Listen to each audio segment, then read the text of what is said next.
तुम्ही कीर्तीवाल्यांनी ठरवलंय का म्हणजे की शाहिद कपूर बरोबर तुम्ही टायअप केलंय बरोबर काम करायचं? कॉन्ट्रॅक्ट केलं. हा कॉन्ट्रॅक्ट ना. आतापर्यंत इंडियन सिनेमामध्ये कुठल्याच फिल्म मेकरला एका ऑड ऍक्टरवर भरोसाच राहिला नाही, अजून पण आलेला नाही. तो जेव्हा येईल, खूप कमी कलाकार आहेत ज्यांच्यावर आलाय आणि ते त्यांनी लीड केला किंवा मेन कॅरेक्टर केलं. सो याला आता वेळ जाईल पण होत राहील, हळूहळू होईल. अंकुर, मी असं ऐकलंय की तुझ्या नाटकाच्या प्रयोगासाठी म्हणजे शुभारंभाच्या प्रयोगासाठी तू तुझा हनीमून पोस्टपोन केला. हो. त्यांची बायको देवी देवी देवी शपथ देवी ती. आता आमच्याकडे हे आहे, यायचंय, तू यायचं, तू येच, तू पाहिजेच. नाही, स्नेहल शिवाय मज्जाच नाही कार्यक्रमाला. स्नेहल तू पाहिजे, तुझ्या ताईचं लग्न आहे, मावशीचं लग्न आहे, आत्याचं लग्न आहे, तू हवी. दादाच्या लग्नाला तर येशीलच ना. रौनक शिंदे, अरे राधा शिंदे, जेवढी सगळी मिठाई आहे तेवढे सगळं खूप गोड आहे. हा मग दोघांनाही बिग बॉस मध्ये जायला आवडेल का? अरे मी गेले होते ना आता. मॅगी खाऊन झाल्यावर किंवा आईस्क्रीम खाल्ल्यावर आईस्क्रीमच्या त्या डबीचा जो कागद असतो तो चाटलाय. तो पहिला चाटला जातो खरं तर.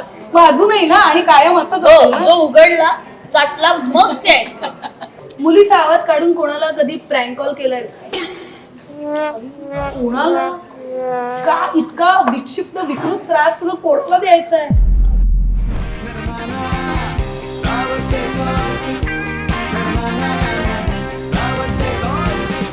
झेन एंटरटेनमेंट प्रस्तुत दावते गॉसिपच्या आजच्या भागामध्ये मी संजना पाटील म्हणजेच तुम्हा सगळ्यांची लाडकी संजू तुमचं मनपूर्वक स्वागत करते. तर आज आपण भेटणार आहोत आपल्या अंगी असलेला कलेचा अंकुर, ज्याने कायम वाढवत नेला असा अंकुर वाढवे, आणि चला हवा येऊ द्या होऊ दे व्हायरलची विजेती होऊन जिने विनोदाच्या दुनियेत टाकला तिचा पहिला कदम अशी स्नेहल शिदम. अशा दोन धमाल विनोदी कलाकारांसोबत आपण गप्पा मारणार आहोत.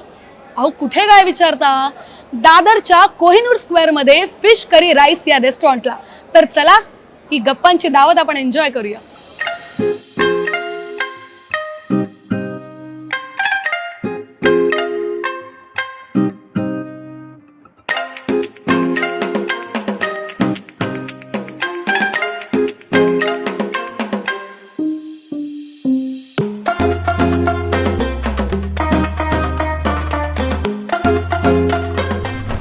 काय मंडळी, कसं काय काय बघताय? आपले गेस्ट? नाही नाही नाही, ते कोणासाठी थांबत नाहीत. अर्थातच अभिनेता अंकुर वाढवे आपल्या सोबत आहे आणि कमाल अभिनेत्री स्नेहल शिदम. तुम्हा दोघांचं स्वागत आहे फिश करी राईस मध्ये.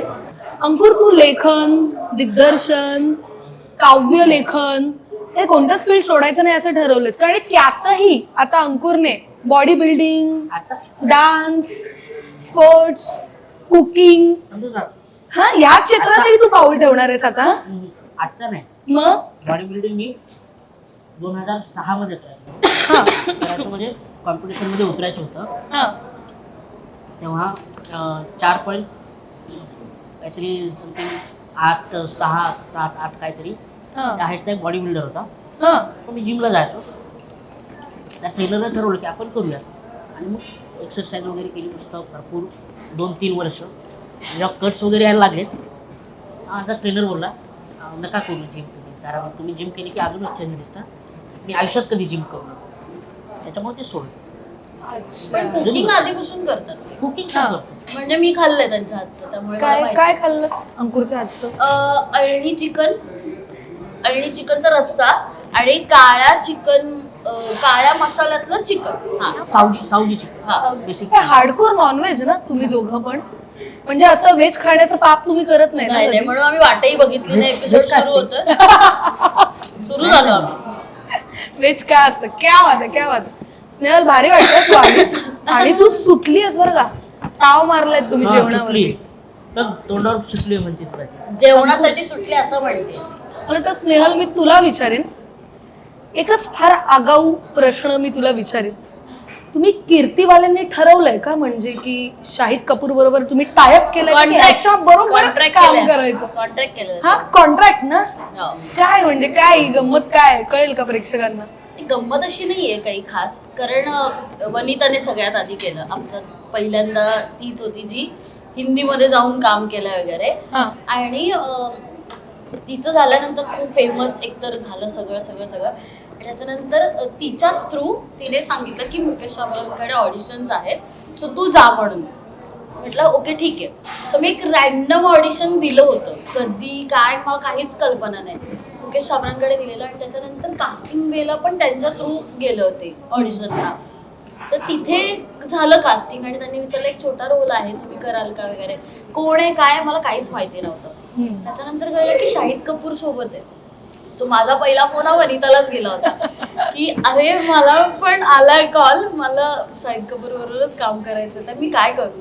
म्हणाली बघ कर, थोड्या तारखांचा वगैरे इश्यू झाला होता आणि म्हणाली कर. आणि केलं, मी रॅन्डम केलं अगदीच. म्हणजे खूपच छोटं दिवस, म्हणजे शूटला पण आपण बोलतो ना की दिवस जातो, एकेका सीनला 2-2 सीन करायचे तर दिवस जातो.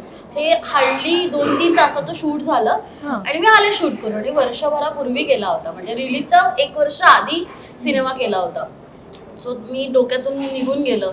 आणि बऱ्याचदा एडिटला जातात आपले सीन्स, त्यामुळे मी कोणाला सांगितलंही नव्हतं की मी असं काही केलंय. फक्त वनिताला वगैरेच माहिती होतं की मी करतेय काम म्हणून.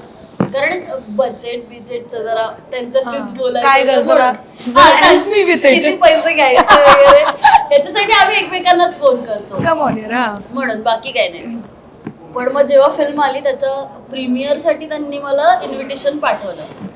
तर मी त्यांना सांगितलं मुझे आना है क्या, मैं हूँ क्या, मतलब फिल्म. कारण मला माहितीच नाही ना, त्यांनी डबिंगला बोलवलं ना काय, आणि सिंग साऊंड वगैरे प्रकार असतो हा मला माहिती नव्हता, मला माहितच नाही. आणि मी जेव्हा यांना सांगितलं की मला असं इन्व्हिटेशन आलंय काय करू मी, ते म्हणाले जा.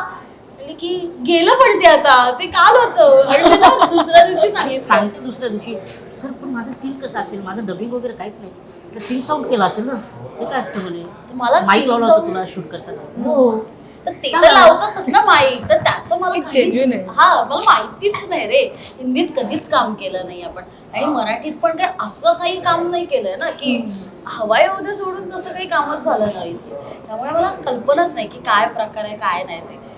पण मग माझ्या मित्रमैत्रिणींनी बघितली फिल्म आणि त्यांनी त्याच्यात माझा दुसराच सीन माझाच आहे, त्यामुळे त्यांचं झालं की तूच आहेस का नेमकी. म्हटलं की हा बघू तरी. मग एका मित्राने व्हिडिओ काढला, तो मला पाठवला.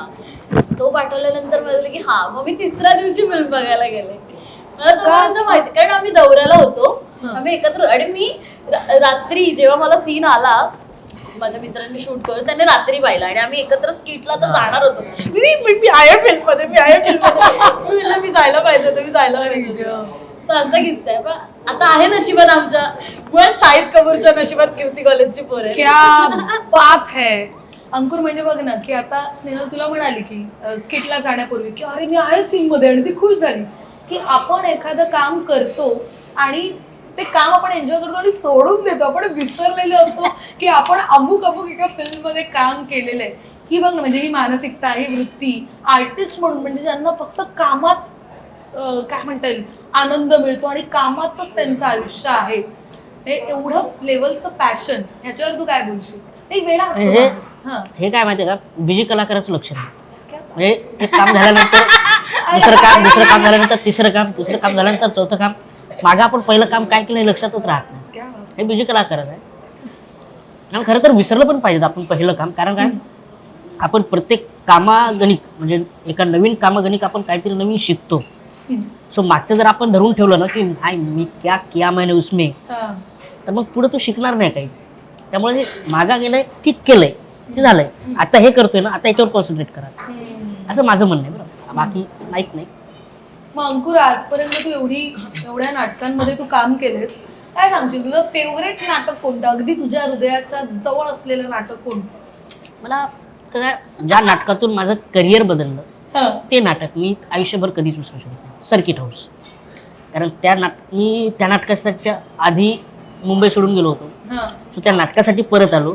आणि त्या नाटकावरूनच मग दुसरं नाटक, तिसरं नाटक, एक सिरियल, दुसरी सिरियल, तिसरी सिरियल, हवा येऊ द्या, फिल्म्स, त्या नाटकामुळे माझ्या आयुष्यात आलंय असं मला वाटतं. त्यामुळे ते विसरू शकत नाही. अंकुर, पुन्हा एकदा तुला प्रश्न विचारेन की कधी तुझ्या को आर्टिस्टला रोस्ट करायला तू करण्याचा कधी प्रयत्न केलास? असा मी किस्सा, म्हणजे मी एक नाटक करतो, आम्ही सारे फर्स्ट क्लास, मी भूषण कडू आणि चेतना भट. रोस्ट नाही केलं मी, पण किस्सा आहे. त्या नाटकामध्ये 13 कॅरेक्टर होते आणि आम्ही तिघच करायचो. म्हणजे मी काही 7-8 कॅरेक्टर करायचो, ती 3 तो 3. तर काय होतं ना, गेटअप होते आमचे पूर्ण, म्हणजे विग, मिशी, कपडे, पूर्ण गेटअप, आणि चेंज करायला आम्हाला मिळायचे 3 ते 4 सेकंद फक्त. कारण का स्टेजवर दोघं जण ना, तिसरा आल्याशिवाय मजा नाही. आणि सगळ्याचं गेटअप प्रत्येक वेळा आम्ही विंगेत पाहून बोलायचो, म्हणजे त्याची तयारी झाली का, नसेल झाली तर मग इम्प्रोव्हायझेट करत राहा. आणि आमचा सीन चालू होता माझा आणि चेतनाचा. मी चेतनाचा बाबा असतो, चेतना माझी मुलगी. आम्ही बोलत आहोत आणि भूषण दादा आमदाराचं कॅरेक्टर करत होता, गेटअप ना. आणि इंटरव्हल नंतरचा जस्ट पहिला सीन अनाउन्समेंट वगैरे घेतली यानेच, भूषण दादानेच. आमचा सीन सुरू झाला आणि विंगेत गप्पा करत भूषण दादा कोणासोबत तरी बसला गप्पा करत. आणि लक्षात आलं, अरे एंट्री आली. आणि तो पळत आला, हा दाखवतो. अरे आमदार साहेब, तुम्ही कटिंग कधी केली? कारण त्याने विगच लावला नव्हता. तो परत गेला, विग लावून आला, परत जाऊन विग लावून आला तो. बापरे. असे किस्से आहेत. तुझ्यासोबत तर खूप बऱ्याच वेळा झाले. तुझ्यासोबत नाही, आपल्या नाटकातल्या सगळ्यांसोबतच. इवन मला आठवतं एकदा अभिजित दादाला पण इंटिमेशन दिलं होतं. अभिजित केळकरला. अभिजित केळकर, आकाश भडसावळे आणि नैना आपटे सुद्धा आमच्या नाटकात होत्या. नाही त्यासोबत नाही कधी, हिंमत नाही होत. फक्त कसं आहे, हा पण हिंमत अरे नाही. त्या बाईचं कसं माहिती आहे का, नैनताईची लष्पट मला आवडतो. तू जेवढं इम्प्रेस करशील ना, ते तुझ्या पंचला जागा देतीलच, पण त्याच्याबरोबर त्या पण इम्प्रेस करतील. सो मग काय होतं ना, आम्ही दोघं करायला लागलो तर मग एकांकिका आमच्या दोघांची चालू होते. म्हणजे गेले एकतरी हसतात मागे बघून ऍडिशन घेतल्यानंतर. अंकुर, मी असं ऐकलंय की तुझ्या नाटकाच्या प्रयोगासाठी, म्हणजे शुभारंभाच्या प्रयोगासाठी तू तुझा हनीमून पोस्टपोन केला. हो.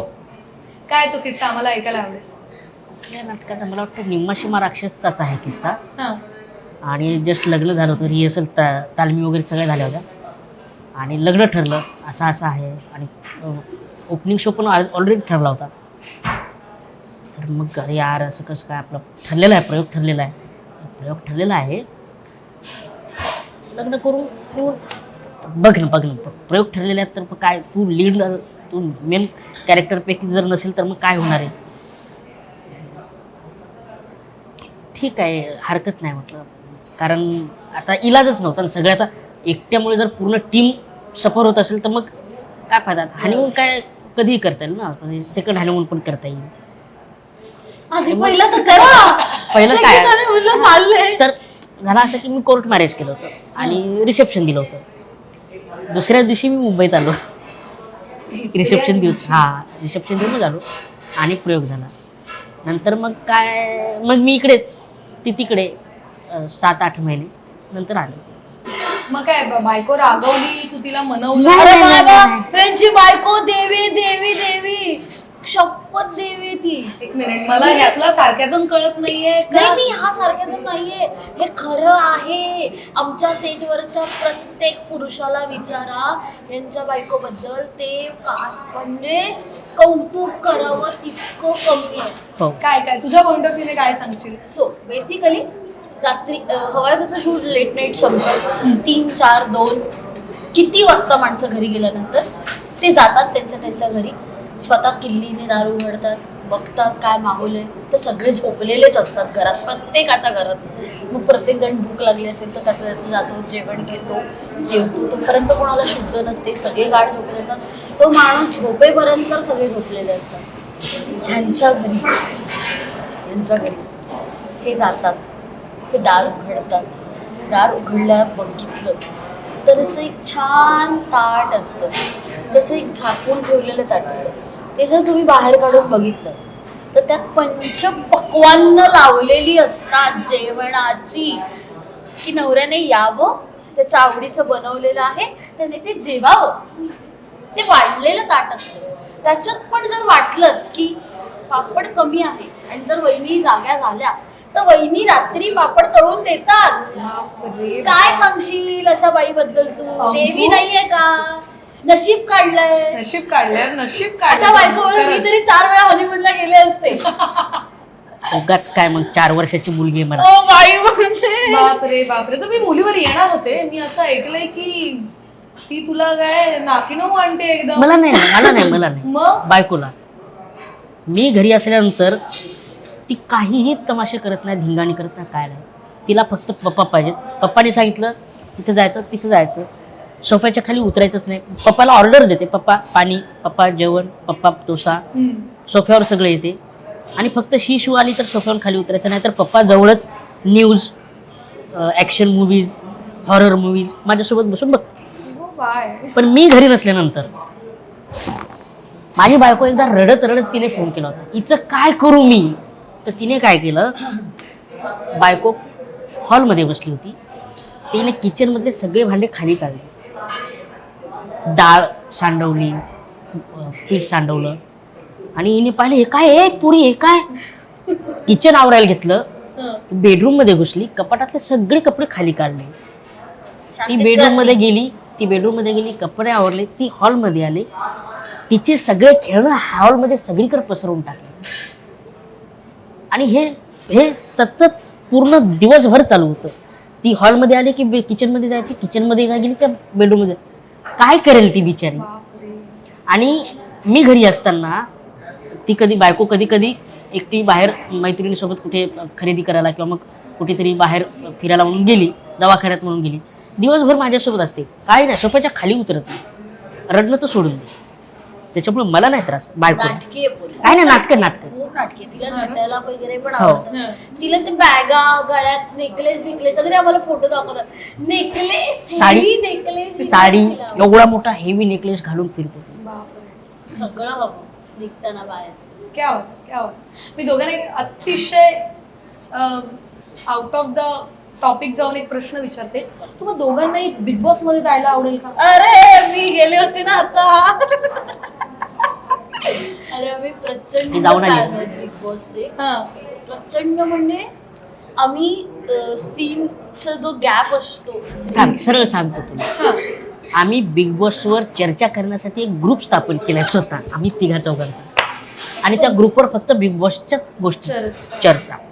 तुम्ही हार्डकोर फॅन दिसता. हार्डकोर मी पहिल्या सीझन पासून फ्रेम टू फ्रेम बोलतो आणि आम्ही फ्रेम टू फ्रेम इथे Dialogue हा, सगळं. हे ते की सगळं. याच्यावर वेगळा एपिसोड होईल ना. आरामात आपण प्रोड्युसरना विनंती करू. आरामात. पण मग आम्हाला त्याचे पैसे मिळाले पाहिजे बिग बॉस वाले, तर आम्ही करू प्रमोशन त्यांचं. क्या बात आहे, क्या पण बात मजा आहे यार बिग बॉस खरंच. आहे. तू किती वेळ काढू शकतेस त्याच्यात. तुझा जर लांबचा प्रवास असेल, आपण कुठे ते ह्याला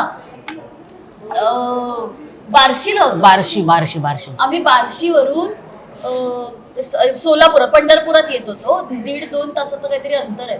फक्त बिग बॉसवर बोल, फक्त बिग बॉस, बाकी इकडचा एक शब्द नाही. अख्ख्या गाडीत लोक बिग बॉस बघणारी होती आणि त्याच्यावरतीच बोलतो. मजा येते बिग बॉस आम्हाला. क्या बात आहे, क्या बात पण आम्हाला बोलवू नका. का? एक मिनिट, असं का? आम्हाला खेळता नाही येणार, आम्हाला खेळता दुसऱ्याला बोलता येईल, आम्हाला बोलता येईल. खेळता नाही येणार. म्हणजे तुम्हाला कारण- ती गंमत आहे की तुम्हाला आम्ही दुरून बघू. व्ह्युअर्स होता Big हा. Boss. हा. पण ते काय आहे, तिथे आम्ही नाही टिकू शकत. हम्म. जे स्पष्ट बोलणारे लोक आहेत ना, ते बिग बॉस मध्ये नाही टिकत. अहो. आणि हळवी पण. हळवी पण, हळवी, स्पष्ट इमोशनल, आहे. थेट म्हणायचंय का तुम्हाला? तेच थेट आणि इमोशनल. मग हा किस्सा काय आहे? मी अंकुर वाडवे बोलतोय आयफोन वरून.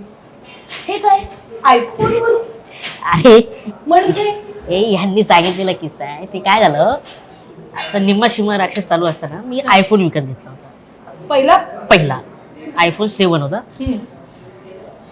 आता सगळे मित्र ना, सगळे मित्र. तर सांगायचं कसं ना, फोन घेतलाय मी, आयफोन घेतलाय. तर फोन आल्यानंतर हा आयफोनवरून अंकुरवाड बोलतोय, बोला काय बोलताय. किंवा मग तर समजा हा फोन आहे, तर आयफोन हा लोगो दाखवायचा ना, अरे इथं खाजवायला लागले रे, बघ इथं काय झालं ते. हे एक होतं आमच्याकडे. तुझं अंगठी गेलीस नवीन. खूप डोकं दुखतंय.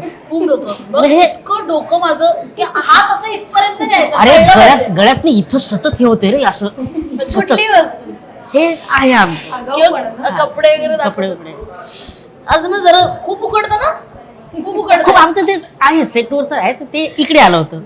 मला वाटतं विनोदी कलाकारांमध्ये हा उपजतच एक जो आगाऊपणा आहे तो कायम जिवंत राहणं खूप ऐक, महत्त्वाचं असतं ना. हा आगाऊपणा विनोदी कलाकारामध्ये खूप कमी असतो. कारण काय, विनोद करताना तो आगाऊपणा दाखवतो, त्याच्याजवळ आहे. हं. पण काही काही कलाकार असे असतात जे विनोदी कलाकार म्हणजे विनोदी काम तर खूप कमी करतात, पण सिरियस जास्त करतात. त्यांच्यातही खूप आगाऊपणा असतो. तुला असं प्रचंड. उदाहरण सुचतंय का? आहेत भरपूर. क्या त्या काय, बात. अजय देवगण. हं. अजय देवगण किती सिरियस वाटतो हा. बोलताना वगैरे.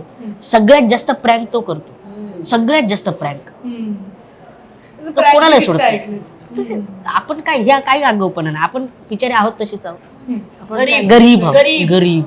मला दोघांनाही एक असा प्रश्न विचारायचा आहे की आता जे नवीन ॲक्टर्स, अभिनेते अभिनेत्री होऊ इच्छित आहेत, तर बऱ्याचदा आपल्या रंगावरून, आपल्या वर्णावरून, आपल्या बॉडी लँग्वेजवरून, मग जाड उंच बारीक बुटका जे काही असेल, यावरून ना आताचे कलाकार ना खूप कॉन्शियस होतात.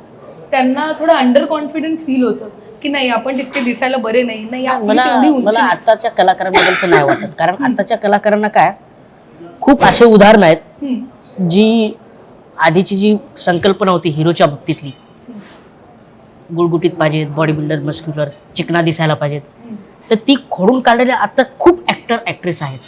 सो त्यांच्या पुढे, आत्ताच्या नवीन पोरांपुढे हे आदर्श आहेत. त्याच्यामुळे त्यांच्या डोक्यातला जो हा काय म्हणतात कॉन्फ्लिक्ट किंवा मग हे जे काय वाद आहे. म्हणतात होता, हा. तो निघून गेलाय. त्याच्यामुळे त्यांना कॉन्फिडन्स आला की आम्ही पण करू शकतो. फक्त एवढं आहे की त्या कॉन्फिडन्समध्ये आपण हे खरंच करू शकतो का, हे पण एकदा बघायला पाहिजे. खरं. आणि आता माध्यमं इतकी आली आहेत ना, जसं की सोशल मीडिया आहेच. सो सोशल मीडियावर तुला कुठल्याच गोष्टीचं बंधन नाहीये. तिथे तू जर कुठलीच कॅटेगरी बघितली जात नाही, तू स्टार असायला. ना तुझं रूप, ना रंग, ना काय, ना उंची, ना वय, ना काय ना काय नाही. म्हणजे 75 वर्षाचे आजोबा पण स्टार आहेत आणि 4 वर्षाची मुलगी पण तिथे स्टार आहे.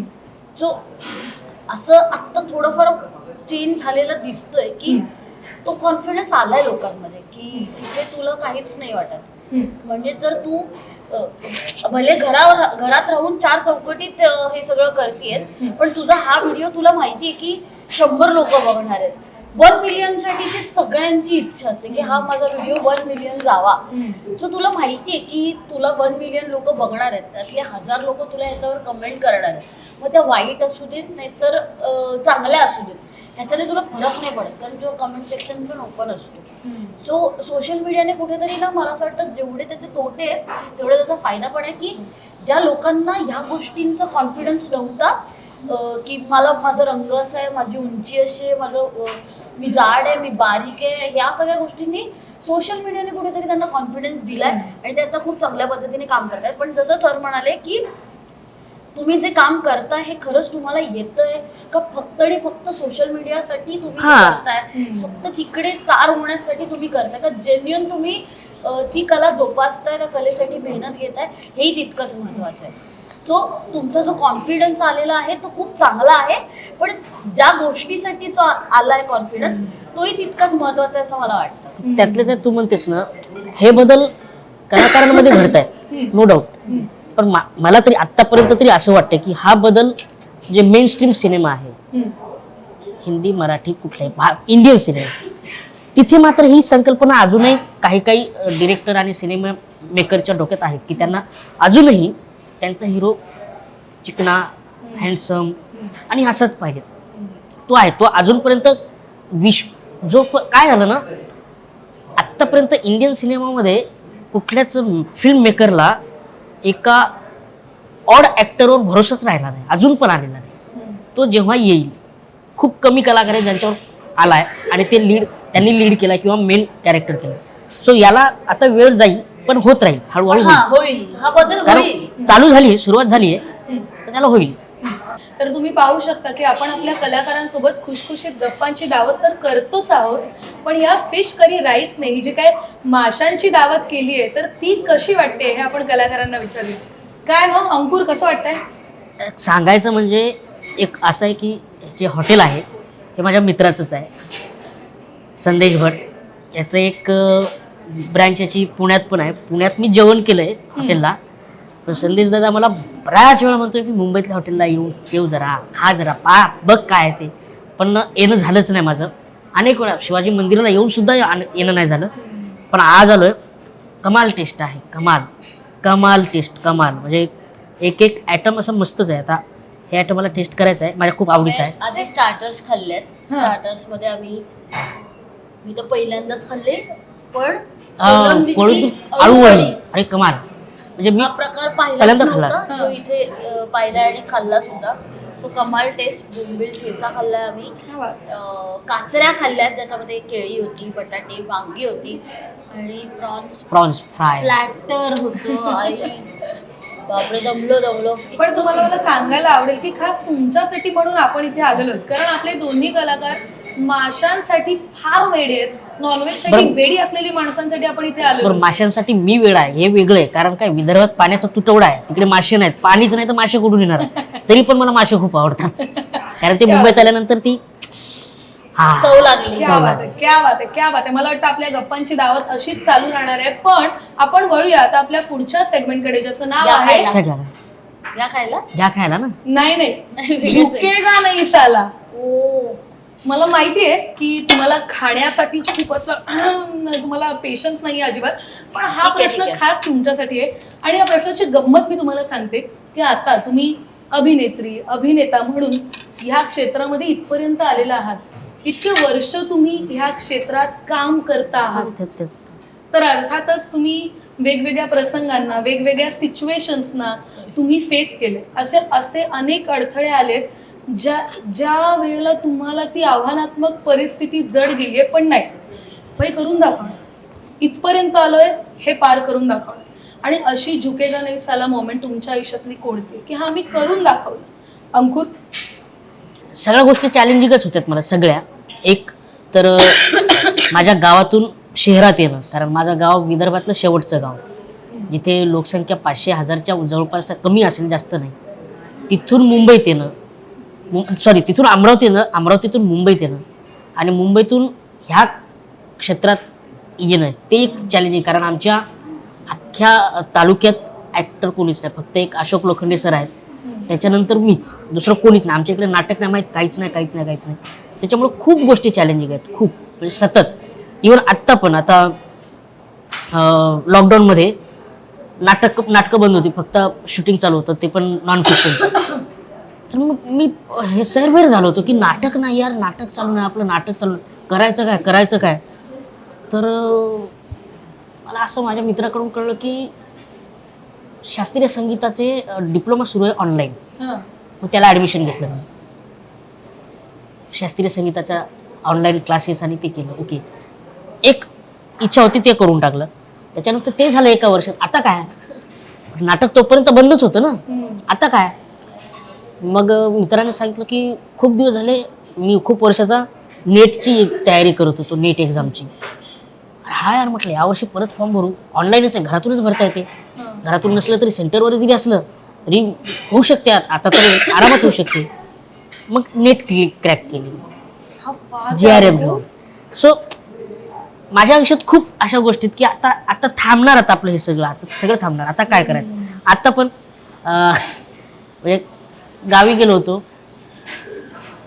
तेव्हा माझा मोठा भाऊ मला पहिल्यांदा बोलला यावेळेस की त्याने मला खूप मारलं होतं या क्षेत्रात येण्यासाठी. नको जाऊ म्हणे, नको जाऊ. काय नको जाऊ, इकडं मस्त तू क्लास 1 क्लास 2 एखादी पोस्ट काढशील म्हणे, तू नको जाऊ. आत्ता तो बोलला बरं झालं गेला यार, करून दाखवलं तू आता. त्याचे ऑफिसर मला अंकुरचा भाऊ म्हणून ओळखत होते त्याला, तर त्याला म्हणून आता बरं वाटतं. अशा खूप गोष्टी आहेत. करके दिखाया. क्या बात आहे. स्नेहल, मी तुला विचारीन, तुझी अशी कोणती एखादी मोमेंट आहे? जसं आता तू म्हणालीस की आपल्या शरीरातल्या काही कमी ज्या आहेत त्याच्यावरून आपल्याला लोक जज करतात आणि मग तो कॉन्फिडन्स आणि ह्या सगळ्या. तर मी जेव्हा सुरू केलं तेव्हा सोशल मीडिया इतका ऍक्टिव्ह नव्हता जेवढा आता आहे. कारण मी स्वतः 12वीला असताना सोशल मीडियावर आले, ते पण फेसबुकवरती. तर इतकं असं सोशल मीडिया नव्हतं. सो त्यावेळी काम करताना किंवा तसं एक्सप्लेन नाही करता येत आहे, पण जेव्हा सुरुवात केली कामाची तेव्हा खूप बोलणी खावी लागली, फॅमिलीपासून ते सगळ्यांचीच, म्हणजे आजूबाजूच्या लोकांची पण, किंवा काय ही कुठलं क्षेत्र निवडलंय ह्यांनी, हे ह्याच्यात कुठलं थोडा- क्षेत्र निवडलंय का तू हे कोणतं क्षेत्र हा निवडलंय? मी म्हणजे कोणतं क्षेत्र निवडलं मी, त्याच्यात होणार आहे का करिअर, आपण काय शिकायचं, जॉब करायचा, लग्न करायचं, ह्या एका चौकटीतच आपला समाज, बराचसा समाज ह्या चौकटीतच काम करतो. सो थोडंफार मी चाईतच राहते, त्याच्यामुळे तिथली मानसिकता पण थोडीफार तशीच होती आहे थोडीफार परंपरानं. तर ते असायचं ना की सतत की बापरे रात्री लेट येते, हे करते ते करते, एवढं काय असतं यांचं रात्रभर 2-2 दिवस घरीच येत नाहीत, जातात कुठे, करतात काय, काही पोरगी घरातले पण काय बोलत नाही, काय आहे की नाही पडलेलं त्यांना. सो हे सगळं करूनच ते खूप एका पॉईंट नंतर घरच्यांना पण होतं ना की तुझ्या सोबतच्या मुली आज छान जॉब करतायत, आज त्यांचं खूप छान होतंय, त्या कुठेतरी पुढे जात आहेत, तुझं काहीच होत नाहीये, तू काहीच करत नाहीयेस, आमचेच पैसे घेऊन तू बाहेर ऑडिशन्सना जातेस, तिथेही रिजेक्शन येतात, तर काहीच घडत नाहीये तुझ्या आयुष्यात, तर काय करायचंय तुला बाई नेमकं ते ठरव. हे जेव्हा खूप खूप प्रेशर येतं आणि या सगळ्यात कुठेतरी हव्या होत्यासारखी संधी येते आणि जेव्हा आपण टी व्हीवर दिसतो ना तेव्हा असं होतं की भाई करून दाखवलं मी, थोडा वेळ लागला पण करून दाखवलंय, माझ्या हिमतीवर करून दाखवलंय, कोणाच्या पाठिंब्याशिवाय करून दाखवलंय. कारण असं कोणीच नाहीये की तू जा मी आहे, असं कोणीच नाहीये. किंवा आणि कुठे लोक एवढे पटकन बदलतात एवढे म्हणजे आत्ताच तेच माणसं आता तुला शिव्या घालतायत काही मिळायच्या आधी, आपले नातेवाईकच, आणि काही मिळू दे अगं बाई काय दिसते पोरगी टीव्हीवर. माझ्या घरातल्या जी फॅमिली जे मला कधी भेटले नाहीयेत, बोलले नाहीत, तेही त्या काळात बोललेत की अरे काय कसं हे, बोलायची शिस्त नाही हिला, वागायची शिस्त नाही, त्याच्यात कुठलं क्षेत्र निवडलंय, करायचं एखादं चांगलं शिक्षण कम्प्लीट, जॉब करायचा चांगला, चांगले टक्के होते, मग घ्यायचं चांगल्या ठिकाणी ऍडमिशन. आता हे आमच्याकडे हे आहे, यायचंय तू यायचं, तू पाहिजेच नाही, स्नेहलशिवाय मज्जाच नाही कार्यक्रमाला, स्नेहल तू पाहिजे, तुझ्या ताईचं लग्न आहे, मावशीचं लग्न आहे, आत्याचं लग्न आहे, तू हवी दादाच्या लग्नाला तर येशीलच ना. सो हा जो एक चेंज आहे, तर तेव्हा असं वाटतं कुठेतरी की मी माझ्या हिमतीवर भाई करून दाखवते. असे बरेच आहेत खरं तर पॉइंट्स, पण मला लक्षात राहणार आणि माझं आयुष्य बदलून टाकणारा जो क्षण आहे तो हवा उद्या आहे, ज्याच्याने खूपच चित्र बदललं माझं. त्या दोघांच्याही आयुष्यातली झुकेगा नाही साला मोमेंट इतकी इन्स्पिरेशनल आहे की सतत ती तुम्हाला हे पॉइंट आउट करून सांगते की तुम्ही करू शकता, काहीही झालं तरी तुम्ही तुमच्या पायावर उभं राहू शकता. क्या बात आहे, क्या बात आहे, खूप भारी वाटलं. मला वाटतं आपण लगेच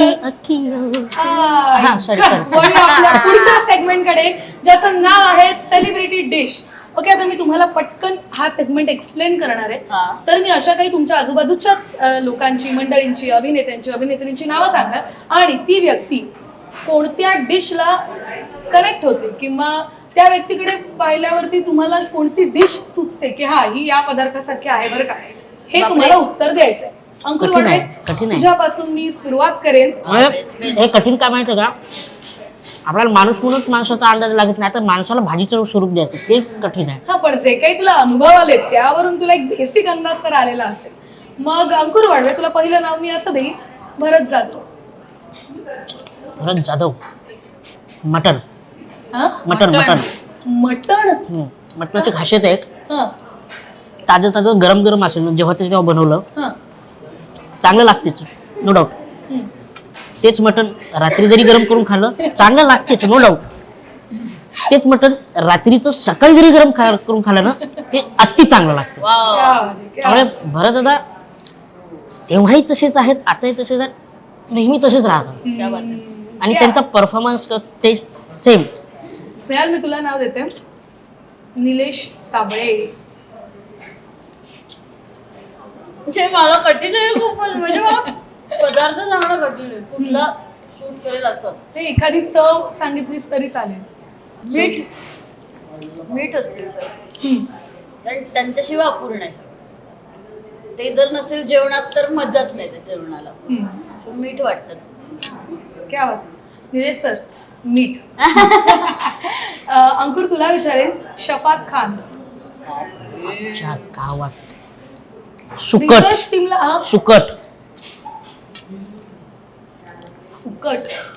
का बरं का?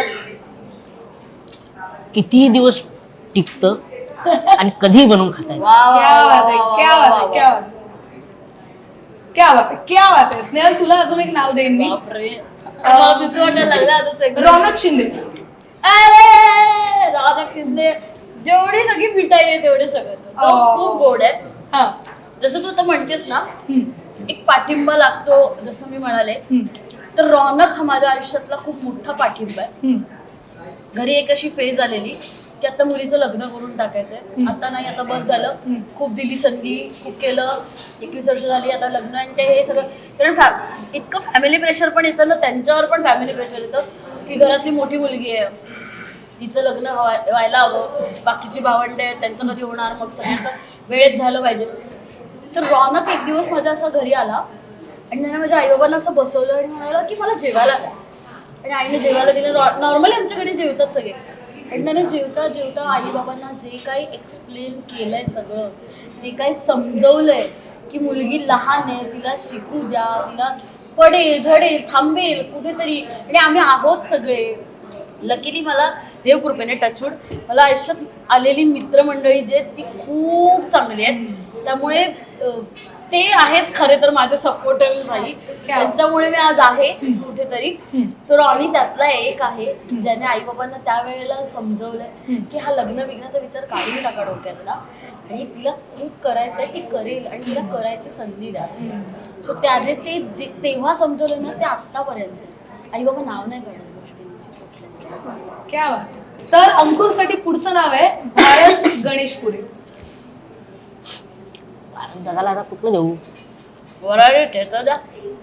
हा पण तेवढं तिखट नाहीत ना ते. हा ते एक आहे.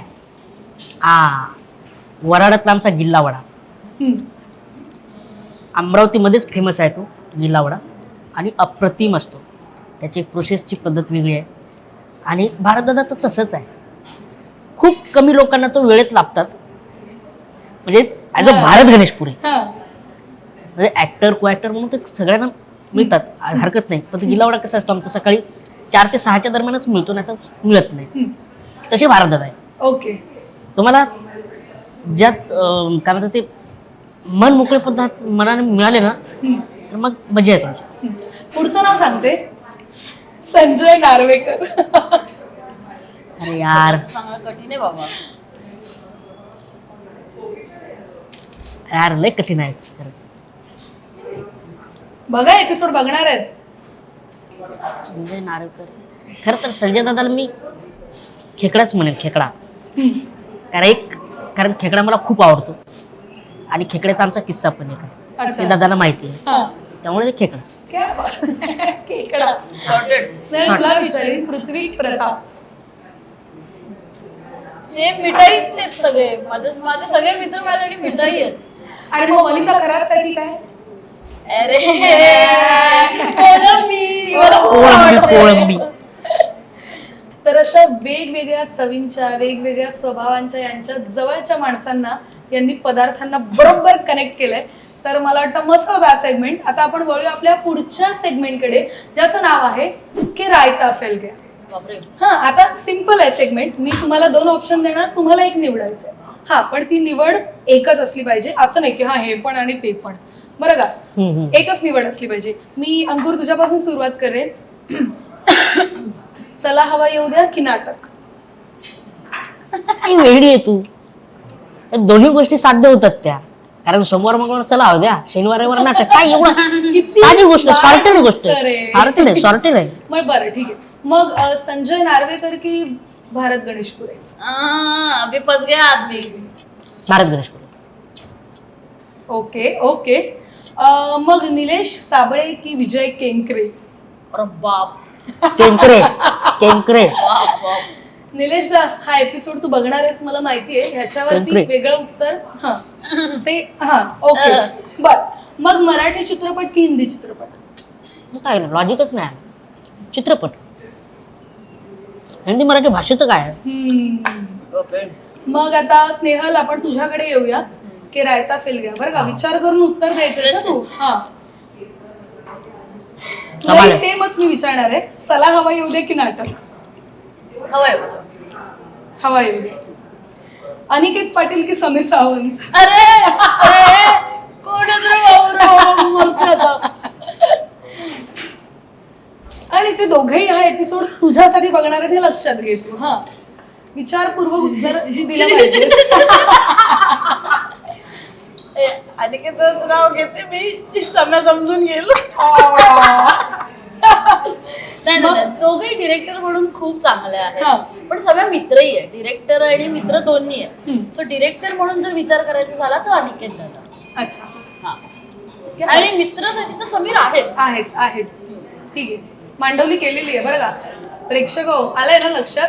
इतक्या गमतीशीर सेगमेंट नंतर आता आपण वळणार आहोत आपल्या शेवटच्या सेगमेंटकडे, ज्याचं नाव आहे सिप द ट्रूथ. ओके. तुम्ही पाहू शकता, आता तुम्ही अर्थात नॉनव्हेज खाता आहात तर समोर सोलकढी ठेवली. मी तुम्हाला प्रश्न विचारेन आणि जर त्या प्रश्नाचं उत्तर हो असेल तर तुम्हाला सोलकडीचा एक सिप प्यायचा आहे, आणि जर त्या प्रश्नाचं उत्तर नाही असेल तर तुम्ही सोलकढी प्यायची नाही. Okay. क्लिअर? क्या बात आहे. चलो, उत्तर अगदी खरी असली पाहिजे ना, नो फिल्टर. मी स्नेहलला विचारीन, मॅगी खाऊन झाल्यावर किंवा आईस्क्रीम खाल्ल्यावर आईस्क्रीमच्या त्या डबीचा जो कागद असतो तो चाटलाय हो. तो पहिला चाटला जातो खरं तर. मग अजूनही ना, आणि कायम असंच असेल ना? जो उघडला चाटला मग ते आईस्क्रीम, कारण ते तर मिळणारच आहे, पण हे जर कोणी पटकन टाकलं कचऱ्यात तर. हा, त्यामुळे हो. मी अंकुर तुला विचारेन, कधी सिग्नल तोडलायस का? अक्का संपवायला हवा खरं तर. पुन्हा एकदा अंकुर. चुकून तुटला माझ्याकडून, चुकून ना ऍक्च्युली. चुकून तुटला. झाला काय तुला सांग. नाही, मी मुद्दाम सिग्नल तोडत नाही, कधीच नाही तोडत. मी सगळे नियम पाळतो. पण मी म्हणजे येल्लो होता नाही रे. आणि आता येल्लो मध्ये पटकन निघून जाऊ आपण, पटकन हा. मध्ये आलो आणि रेड लागला.